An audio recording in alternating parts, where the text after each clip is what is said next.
Recently, a lot of people have been talking about this Cardi B and Nicki Minaj beef that has somehow started all over again. Now, both of these ladies are highly volatile and they beef a lot, especially on Twitter. But this time, the beef is a little worse. You got kids being involved on both sides, but jealousy, fans fighting, and ultimately, this stems from this. This is where the problem started, y'all. Y'all got to get into it. Okay, so Cardi B was the first artist to get interviewed about Motorsport.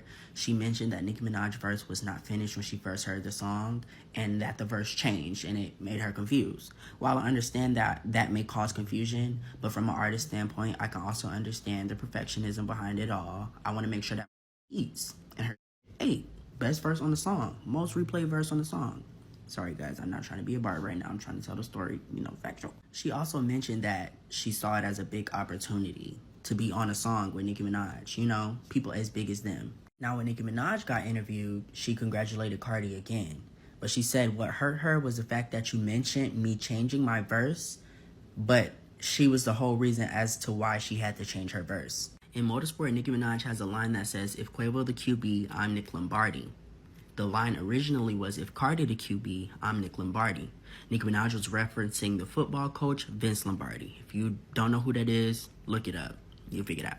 So before all this happened, Cardi B was an influencer. She got on, I think it was Love and Hip Hop, started rapping. Nicki Minaj was already big at that time, okay? And Cardi B was an up-and-coming artist. She worked with Nicki Minaj. Nicki Minaj was kind of known for not giving other female artists their props and all that. So she started with Cardi B and they had that song together. And then as we know, Nicki Minaj's Vic Lombardi line made Cardi B feel some kind of way because that line was offensive. Like, if she's the quarterback, I'm the greatest coach of all time. In other words, I'm better than her. That's neither here nor there, okay? All of these people have breakdowns on the internet that are better than mine, and you can go and seek them out. But as a black man that's 44 years old, and I'm looking at the back and forth, and I'm looking at all the screenshots, I'm looking at what Nicki Minaj said, I'm looking at what Cardi B says. What do black men think? Number one, we probably don't care about the nooks and crannies of what's going on. What black men see are two adult women over 30, over 35, or close to over 35. One is definitely over 35, fighting on Twitter that have a lot of influence over other women,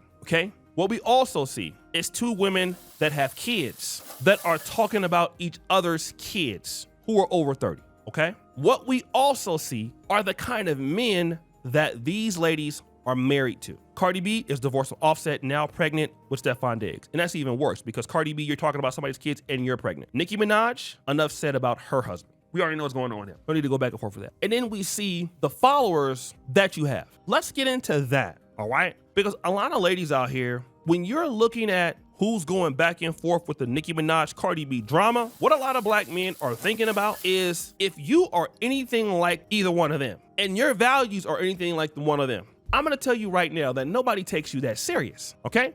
Like no man looks at any lady who feels like outside of it being entertainment type, but you're seriously influenced by ladies like this. And if you think that a man would like to go forth with you, I'm talking about like on a serious like marriage proposal.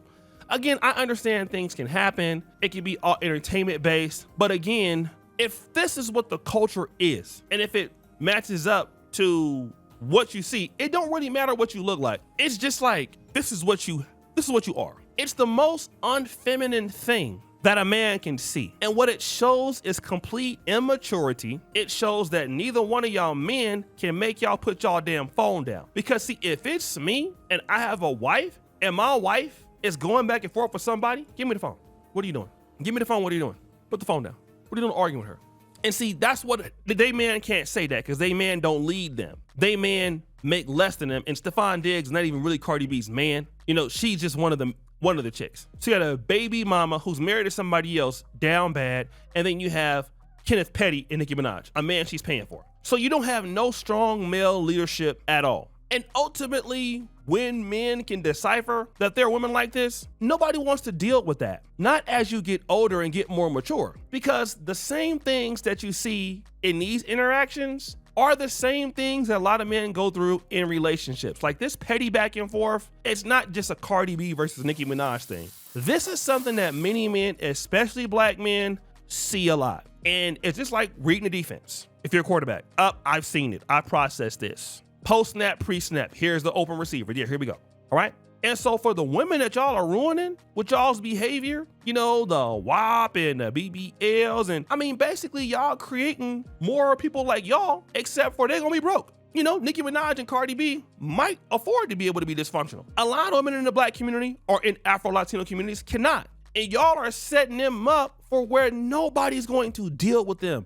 They'll clap them, and then when things get tough or rough, or if that guy he got options, he can't put up with that. You can't bring a Nicki Minaj clone into business meetings. You can't take a Cardi B clone into church. And again, I can be hypocritical sometimes because I can still clap. But long-term serious stuff, you can't do that. Not seriously. It's just not gonna work. Not with a person that act like that for real. Y'all are literally ruining the next generation because they look up to them.